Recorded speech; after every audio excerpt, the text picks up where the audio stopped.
Okay جی، صدقہ کی فضیلت میں آج ہمارا ڈے 2 ہے.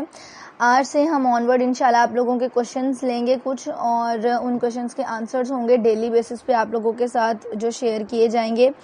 فرسٹ جو کوشچن ہے اس میں مجھ سے یہ پوچھا گیا ہے کہ کیا عورتیں بھی صدقہ دیں، عورتوں پر صدقہ دینا جائز ہے؟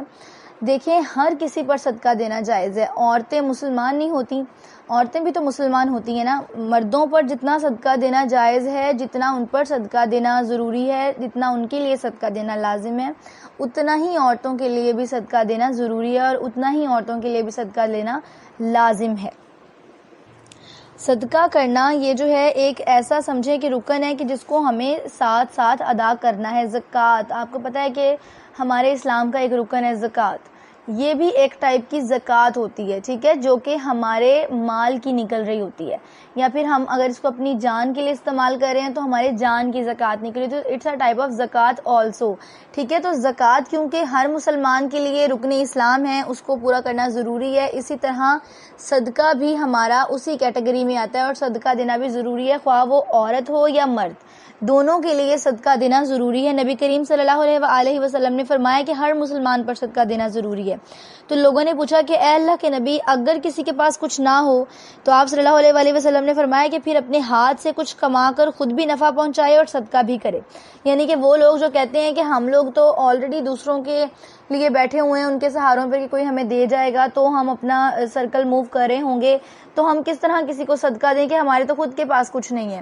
تو نبی کریم صلی اللہ علیہ وسلم نے ان سے فرمایا کہ آپ خود کمائیں، اپنے ہاتھ سے کمائیں، تاکہ اس کا آپ کو بھی بینیفٹ ہو، آپ کے لیے وہ بینیفیشل ہو. ظاہری بات ہے، آپ جتنی بھی انکم جنریٹ کرو گے وہ آپ کے لیے بینیفیشل ہوگی، تو آپ اس کو کمائیں، اپنے لیے بھی فائدہ رکھیں اس میں سے، اور صدقہ بھی کریں.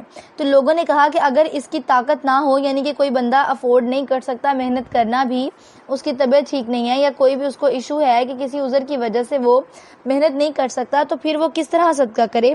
تو آپ صلی اللہ علیہ وسلم نے فرمایا کہ کسی حاجت مند کی ضرورت پوری کریں، کہ کسی حاجت مند کی، یعنی کسی مددگار کی، جس بندے کو مدد کی ضرورت ہو اس کی مدد کریں، تو یہ بھی ایک صدقہ ہے. تو پھر اس پہ بھی لوگوں نے کہا کہ اے اللہ کے رسول، ہمارے اندر اگر اس بات کی بھی سکت نہ ہو تو آپ صلی اللہ علیہ وسلم نے فرمایا کہ پھر اچھی بات پر عمل کریں اور بری باتوں سے باز رہیں، یہی ان کا صدقہ ہے. یعنی جو لوگ کچھ نہیں کر سکتے، خواہ وہ مرد ہیں یا عورت، ہر مسلمان پہ یہ چیز فرض ہے. بچے ہیں، بوڑھے ہیں، جوان ہیں، جو بھی ہیں، کسی بھی جن سے تعلق ہے آپ کا، مرد ہیں یا عورت ہیں، آپ کے لیے مین چیز کیا ہے کہ آپ مسلمان ہیں. ٹھیک ہے، تو مسلمان کے لیے کیا چیز امپورٹنٹ ہو سکتی ہے کہ آپ نے ہر ٹائم پہ صدقہ کرنا ہے، ضروری. اسی طرح رسول اللہ صلی اللہ علیہ وسلم نے فرمایا کہ جہنم کی آگ سے اپنا بچاؤ کرو، خواہ ایک کھجور کا صدقہ کیوں نہ کرو.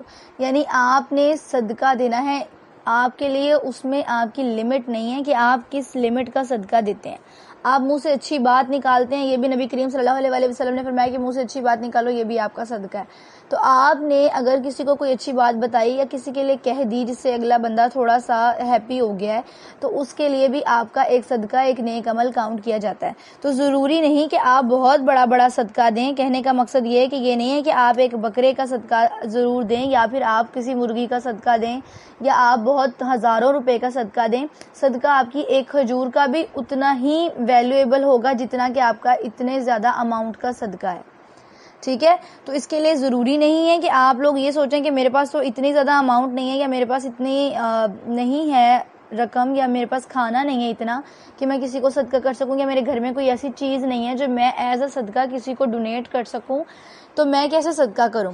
تو اس میں یہ ضروری نہیں ہے کہ آپ کے پاس بہت زیادہ اماؤنٹ ہو، یا بہت زیادہ آپ نے اچھی خاصی طریقہ کار کے ساتھ اس کو صدقہ کرنا ہے. آپ کسی بھی ایک چیز کا 10 روپے بھی اگر آپ کسی کو دے رہے ہیں تو وہ بھی آپ کا صدقہ ہی ہوگا.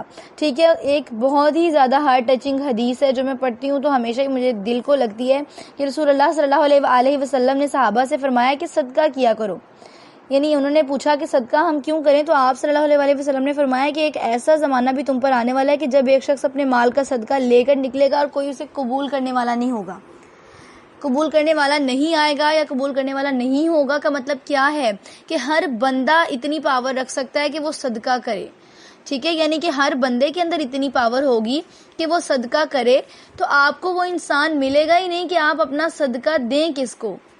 تو اس لیے آپ سے جتنا ہو سکتا ہے صدقہ کریں، کیونکہ ایک ایسا زمانہ آنے والا ہے کہ جس زمانے میں آپ اپنا صدقہ لے کر گھر سے بھی باہر نکلو گے تو آپ کو وہ بندہ نہیں ملے گا جس کو آپ صدقہ دے سکیں۔ تو جتنا نیکیوں کا سلسلہ ہوتا ہے اس کے لیے کوشش کیا کریں کہ کبھی تاخیر نہ کریں۔ جیسے آپ کے دل میں کوئی نیکی آنا شروع ہو، اس کو فوراً سے کمپلیٹ کریں تاکہ وہ آپ کی ویسٹ نہ ہو۔ ویسٹ نیکیاں نہیں ہوتی، ویسٹ تبھی ہوتی ہیں جب ہم دل میں سوچتے ہیں لیکن ان کو کرتے نہیں ہیں، ٹھیک ہے؟ تو اس طرح کے کاموں سے ہمیں بچنا ہے، اور بہترین صدقہ وہ ہے جو آپ زندگی کی حالت میں، اپنی صحت کی حالت میں، اپنے مال میں سے دیتے ہیں، کیونکہ صدقے کا ثواب آپ کو آپ کے مرنے کے بعد تک بھی ملتا رہتا ہے۔ تو آپ نے اس طرح کے اعمال لازمی طور پر کرنے ہیں جو آپ کی بخشش کا ذریعہ ہوں۔ آپ مر جاتے ہیں، ضروری نہیں ہے کہ آپ کے گھر والے جو ہیں وہ پیچھے سے آپ کو پڑھ کر بہت کچھ بخش رہے ہوں یا آپ کے گناہوں کی معافی وہ طلب کر رہے ہوں۔ آپ کے لیے ایٹ اے ٹائم، اس ٹائم پہ بہت رویا جاتا ہے، آپ کی بہت زیادہ کمی محسوس کی جاتی ہے کہ یہ بندہ ہمارے اندر سے چلا گیا ہے، اب ہم کیا کریں، how can we survive about that. تو اس طرح کی بہت ساری چیزیں ہوتی ہیں، لیکن یہ ٹائم ہوتا ہے، ٹھیک ہے؟ ایک ٹائم کے لیے ہوتا ہے، ٹیمپوریری ہوتا ہے۔ جیسے ٹائم گزر جاتا ہے ہماری ساری چیزیں ڈیلی روٹین میں ایک اسکیجول میں آ جاتی ہیں، اور اس میں ہمیں پھر یاد ہی نہیں رہتا کہ وہ انسان جو ہمارے ساتھ موو کر رہا تھا یا ہمارے ساتھ کہیں کام کرتا تھا اب وہ نہیں ہے۔ تو اس طرح کی چیزیں آپ کی لائف میں ایک ڈیلی لائف کا پارٹ ہیں جو آپ لوگ کے ساتھ، خود کے ساتھ بھی ہوتی ہیں۔ بہت سارے لوگوں کے پیارے گزر چکے ہوں گے، تو آپ خود سوچیں کہ آپ ان میں سے کتنے لوگوں کو ڈیلی بیسس پہ کیا پڑھ کر بخشتے ہیں، یا آپ ان کے لیے کتنی مغفرت کی دعا کرتے ہیں ان کے جانے کے بعد۔ نہیں کرتے، لٹرلی ہم بھول جاتے ہیں، اس لیے کہ ہم انسان ہیں، انسان خطا کا پتلا ہے، وہ اپنے بارے میں زیادہ کانشیس ہوتا ہے بجائے اس کے کہ وہ دوسروں کو پروموٹ کرے۔ اور وہ انسان جو اس دور میں دوسروں کے لیے ہیلپ فل ہو یا دوسروں کے بارے میں سوچ رہا ہو، اس کے لیے تو یہ بہت زیادہ ضروری ہے کہ اس کے دل میں جو بھی کوئی بات ہے اس کو کر دینا چاہیے، کہ اپنے اعمال وہ پہلے سے اتنے سنوار کر جائے کہ اس کو پتہ ہے کہ پیچھے سے لوگ آپ کو اتنا زیادہ مغفرت کے لیے نہیں پروموٹ کر سکتے۔ آپ کے لیے لوگ بہت زیادہ بھی پڑھیں گے، آپ کے حصے کا صدقہ بھی کر سکتے ہیں، لیکن جو آپ کے ہاتھ سے کیا ہوا اعمال، جو آپ کے منہ سے کیا ہوا اعمال، آپ کی زبان سے کیے ہوئے جو اعمال ہوں گے، وہ اس انسان سے کیے ہوئے اعمال کے برابر نہیں ہو سکتے جو آپ اپنے ہاتھ سے کرتے ہیں۔ تو کوشش کریں کہ اپنی زندگی میں اس طرح کے اعمال کر کر جائیں کہ مرنے کے بعد تک بھی آپ کو ان اعمال کا ثواب ہو۔ اور صدقہ آپ کا سب سے بینیفیشل، سب سے قبول وہی ہوتا ہے جو آپ اپنی زندگی کی حالت میں اپنی ہوش و حواس میں کرتے ہیں۔ یہ نہیں کہ آپ بیمار ہو گئے تو آپ کہیں کہ میں بہت بیمار ہو گئی ہوں تو چلو کچھ صدقہ کر دوں تاکہ میری یہ بیماری جاتی رہے۔ ایسا نہیں کرنا چاہیے۔ یا پھر ہم کہیں کہ اب بوڑھے ہو گئے ہیں تو اب اپنی آخرت سنوار لیں۔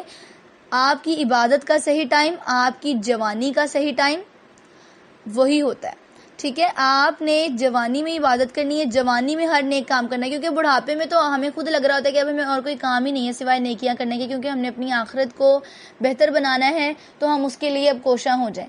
لیکن ریئلٹی کیا ہے کہ جب ہم زندہ ہوتے ہوئے، جوانی کی حالت میں ہوتے ہوئے، اپنے ہاتھ اور پاؤں کے سلامت ہوتے ہوئے اس طرح کے اعمال کریں جو ہمارے لیے نیکیوں کا باعث بنے۔ اسی طرح ایک شخص نے نبی کریم صلی اللہ علیہ وآلہ وسلم کے پاس آ کر پوچھا کہ یا رسول اللہ، کس طرح کے صدقے میں سب سے زیادہ ثواب ہے، یعنی کہ میں کون سا صدقہ دوں جس میں بہت زیادہ مجھے ثواب ہوگا؟ تو آپ صلی اللہ علیہ وآلہ وسلم نے فرمایا کہ اس صدقے میں جسے تم صحت کی حالت کے ساتھ بخل کے باوجود کرو۔ صحت کی حالت کے ساتھ کیا کہ آپ بالکل صحت مند ہوں، آپ کو کوئی بھی ڈیزیز نہ ہو، یعنی آپ کو کوئی مصیبت بھی نہ ہو، آپ اس حالت میں بھی صدقہ کریں۔ اور سیکنڈ چیز کیا کہ بخل نہ کریں، بخیل نہ بنے، اپنے پاس ہوتے ہوئے کنجوسی نہ کریں، اور آپ صدقہ کریں تو میں ایک طرف تو فقیری کا ڈر ہو، یعنی ایک طرف آپ کو یہ ہو کہ اگر میں دے دوں گی تو میرے پاس کچھ نہیں بچے گا، اور ایک طرف مالدار بننے کی تمنا۔ اور سیکنڈ چیز کیا ہو کہ آپ کے دل میں یہ بھی تمنا ہو کہ میں بہت زیادہ مالدار بن جاؤں، اگر میں دوسروں کو زیادہ دینے لگ گیا تو میرے پاس اتنی اماؤنٹ ریمیننگ نہیں رہے گی۔ اور صدقہ میں ڈھیل نہیں ہونی چاہیے کہ جب جان حلق تک آ جائے تو اس وقت کہنے لگے کہ فلاں کے لیے اتنا اور فلاں کے لیے اتنا، حالانکہ وہ تو ثواب جو ہے وہ فلاں کا ہی ہو چکا ہے۔ یعنی کہ حدیث میں بھی لکھا ہوا ہے کہ اب آپ اگر اپنی صحت کی حالت میں ہیں تو کنجوسی چھوڑ کر صدقہ کریں، کیونکہ یہی وہ صدقہ ہی وہ چیز ہے جو مرنے کے بعد آپ کے کام آئے گا، آپ کے نیک اعمال۔ ایک تو آپ کو فقیری کا ڈر ہو اور اس میں آپ صدقہ کریں، اور آپ کا مالدار بننے کی تمنا ہو پھر بھی آپ صدقہ کریں، تو یہ آپ کے لیے زیادہ ثواب ہے۔ اور صدقے میں ڈھیل نہ کریں کہ پھر بعد میں پچھتانا پڑے، کہ بعد میں پھر یہ ہوتا ہے کہ جان حلق تک آ جاتی ہے، انسان مر جاتا ہے اور پھر اس وقت وہ کہہ رہا ہوتا ہے کہ میری اتنی پراپرٹی اس کے نام ہے، اتنی پراپرٹی اس کے نام ہے، اور یہ ساری اس کے نام، تو وہ تو انہی کا ہو چکا، آپ کا اس میں کچھ بھی نہیں رہا. تو آپ نے اپنے دین کو کیا فالو کیا، آپ نے اپنی آخرت کو کیا سنوارا، آپ نے اپنی جان پہ کیا صدقہ کیا، یہ تو آپ نے دوسروں کے لیے کیا، اور ان لوگوں نے فردر اپنی نیشن کے ساتھ یہی کرنا ہے. تو آپ خود جو ایک بیج بو کے جا رہے ہو، انہوں نے اسی کو سیراب کرنا ہے، نیا بیج نہیں بونا. اگر بوئیں گے بھی تو وہ آپ ہی کے لائحہ عمل پر ہوگا. تو اب آپ پہ ڈیپینڈ کرتا ہے کہ آپ اپنا بیج کس طرح کا بوتے ہیں کہ دوسرے بندے اس کو فالو کریں، تو وہ بھی اسی طرح کا کام کریں، بجائے اس کے کہ آپ کوئی غلط کام کریں اور لوگ اس کو فالو کریں.